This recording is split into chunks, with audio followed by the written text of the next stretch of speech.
délégation spéciale yi ñu taxawal ci département bu Bounkiling ci kaw collectivité locale yi nga xamante ne mooy Djinani Kandion Ndiamacounda merloo na waa Benno pour ñoom pouvoir bi dafa jëf ngir rek yàq élection yi ngir que électorat bi ñëw seen côté. par exemple communauté rurale Kandion Mangana bii nga xam ne ñu dagg ko def ko ñaar communauté rurale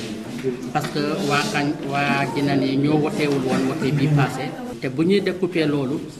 gis nañ ne ñi dëkk ci sa gox bi sax yéguñu ko ñoom dañoo jékki-jékki rek ñu def seen découpage lu leen neex. Ndiamacounda communauté rurale la woon te ñu def ko commune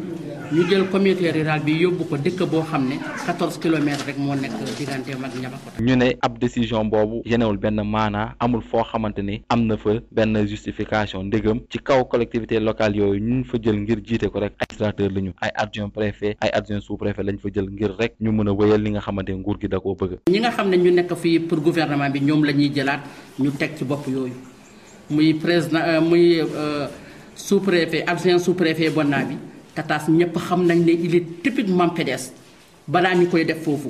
par politique sax moo tax ñu def ko sous-préfet loolu ñëpp xam nañ ko ku ko xam Marsassoum rek xam na loolu. ñu jógee foofu ñëw fii ci Bounkiling Cissé mi fi nekk ñu xam ne ñoom moom ak jigéen yi ñooy liggéey waaye xam nañ ne ñoom ñëpp ci gouvernement bi dañu bokk rek parce que dañ ko fii affecté si ñu ne kooku mooy dem Djinani kuy dem Ndiolofène ñu ne sous-préfet adjoint sous-préfet Bogal bi moo fay dem adjoint préfet départemental de Bounkiling ñu ne kooku mooy dem Ndiamacounda comme président loolu ñun ñu gis ne ñooñu naka la ñuy mën a nekk arbitre ñu nekk joueur parce que suba bu ñuy am problème ak ñoom kon kenn du ñu àtte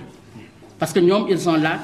pour gouvernement bi. waaye ñu ne loolu terewul ñoom it gën a mën a liggéey te ñi nga xamante ne ñooy électorat PDS bi dina ñëw ci ñoom ci 2012. Walfadjri rajo TV Sédhiou Lamine Bayo.